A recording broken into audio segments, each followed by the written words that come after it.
बिरसा मुंडा आदिवासी समाज के लिए भगवान समान है। आज भी उन्हें कई लोग गर्व से और भगवान के समान याद करते हैं। आदिवासियों के न्याय के लिए उनके द्वारा किया गया संघर्ष किसी कहानी से कम नहीं है। आदिवासियों के हित के लिए ब्रिटिश शासनकाल में उन्होंने अपना लोहा बनवाया था। अपने क्षेत्र के अहम योगदान के लिए उनकी तस्वीर आज भी भारतीय संसद के संग्रहालय में लगी है। ये जानकर आश्चर्य होगा कि इस तरह का सम्मान जनजातीय समुदाय में अभी तक केवल बिरसा मुंडा को ही मिला है। आज बिरसा मुंडा की जयंती है। इस खास मौके पर आज उनके बारे में 10 बातें आपको बताएंगे। बिरसा मुंडा का जन्म 15 नवंबर 1875 में हुआ था। उनका जन्म आदिवासी परिवार में हुआ था। आदिवासियों के हितों के लिए अंग्रेजों को लोहे के चने चबाने के बराबर संघर्ष किया। पढ़ाई के दौरान मुंडा समुदाय के बारे में आलोचना की जाती थी तो उन्हें जरा भी अच्छा नहीं लगता था और वह नाराज हो जाते थे। इसके बाद उन्होंने आदिवासी तौर तरीकों पर ध्यान दिया और इस समाज के हित के लिए संघर्ष किया।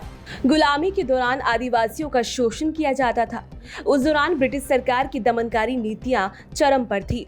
उन्हीं के साथ जमींदार, साहूकार, महाजन लोग आदिवासियों का शोषण करते थे, जिसके खिलाफ बिरसा मुंडा ने बेबाक तरीके से आवाज उठाई।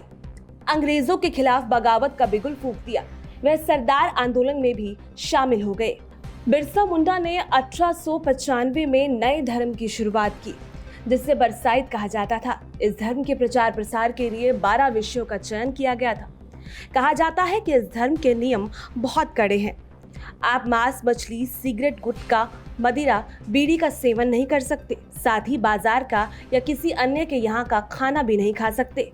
इसके साथ ही गुरुवार के दिन फूल पत्ती तोड़ना भी सख्त मना है। इस धर्म के लोग प्रकृति की पूजा करते हैं। आदिवासियों की जमीन को ब्रिटिश सरकार से छुड़ाने के लिए अलग जंग लड़नी पड़ी। इसके लिए उन्होंने नारा दिया था, अबुआ दिशुम अबुआ राज, यानी हमारा देश हमारा राज।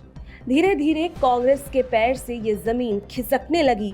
पूंजीपति और अन्य जमींदार लोग बिरसा से डरने लगे थे।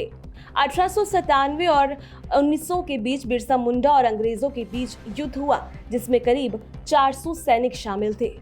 उस दौरान खूंटी थाने पर हमला बोला था।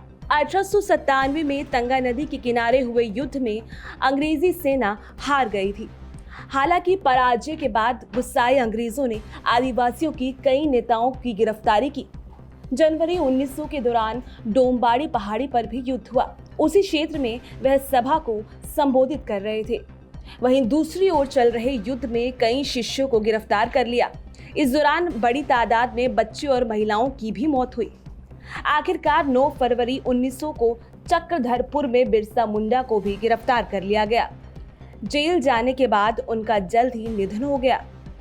जून 1900 को रांची में उन्होंने अंतिम सांस ली और आज भी उन्हें बिहार, झारखंड, उड़ीसा, छत्तीसगढ़ और पश्चिम बंगाल में भी भगवान की तरह पूजा जाता है।